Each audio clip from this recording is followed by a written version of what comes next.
So Chris, tell us a little bit about yourself. You are the founder of Christopher Motivates, correct?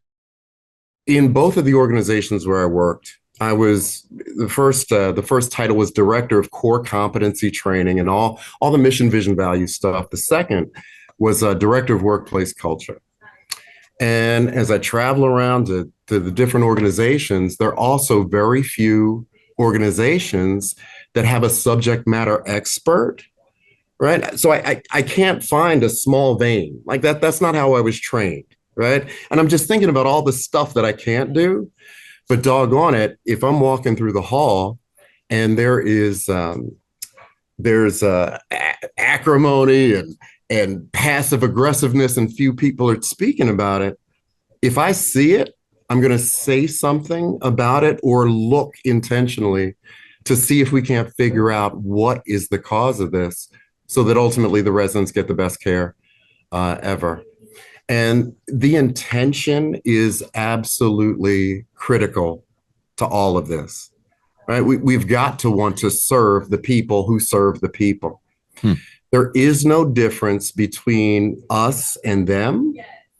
There is no difference between the individual who is serving the meals and directors or senior leadership. There is no difference, usually, except for education and opportunity.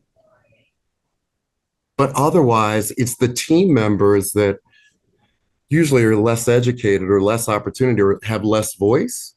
Usually, they get in trouble more or they're punished more than leadership does, which coming into senior services, I'm looking at this and saying, this is insane. This does not make sense to me. However, it does make sense when we consider that very few organizations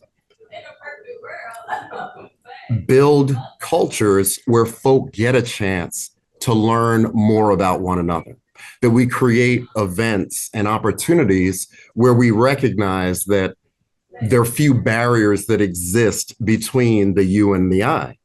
Then our conversations become different because we see each other as colleagues, we see each other as partners and co-workers, and just think about just intentional, right?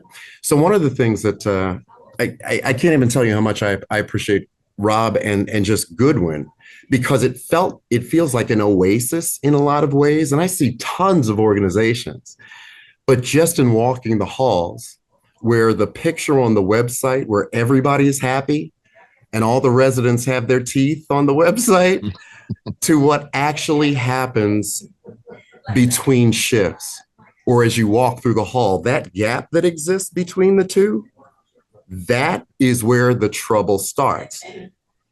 The closer that gap, the more likely you are to experience greater retention, engagement, morale, great communication, honest feedback, all of the stuff that lead to revenues, right?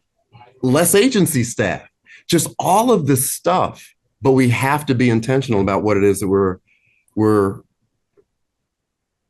seeking to build. Rarely do I find organizations or even leaders at whatever the level is say anything like, okay, this is the year, doggone it, this is going to be the best retention year that I've ever had in my 15, 20 years. Rarely is there a declaration, here's what I'm going to do, come hell or high water, I'm going to make this thing happen. And usually I find that the organizations often run us rather than us running organizations. That's great. Yeah, that there are just so many intersections because I'm taking notes and looking through the kind of the bylines through each of the shares, and our team, we're ambushed every day. Just thinking about what Mark shared, we got to be prepared for the ambush. And at what week does not have some kind of fresh, crazy experience, but then it happens over and over and over again. And rather than step up to that challenge, I think we slowly decline in our energy, in our intention, and our attitude. And that's the kind of culture that I think a whole lot of organizations are used to. How do we operate with low energy rather than what if there was another way? Let's figure out the other way and plan for it and set the benchmarks for it. Are people really happy here? Are they making referrals? What else do we need to do so that everybody feels cherished, no matter what the position is, or the years of service, or where folk are coming from? That goal setting and the follow through is going to save our skins.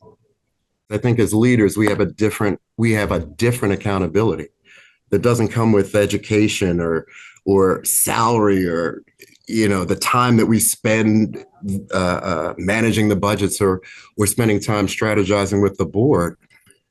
Accountability to make sure that everybody feels that they're a valued part of the community that we're building, so that ultimately the residents get the best care ever.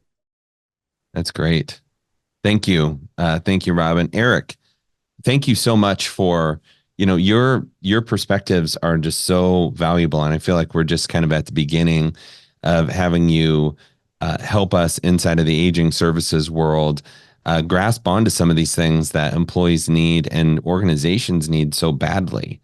Home Care Advocacy Network is committed to, exposing these opportunities for us to grow within the aging services world. Because whether you're a senior living operator, you're dealing with a different kind of staffing challenge than you are with home care, which is where our company focuses. But being able to elevate the privilege of caregiving, like over the next 15 years, if we can elevate the fact that caregiving at any level, whether you're a dishwasher, where Rob started out his career, you're a dishwasher, or you're working your way up, you're a frontline certified nursing assistant, you might be a private duty caregiver serving seniors in their home. You might be a private duty caregiver serving a senior on a campus, a director of nursing.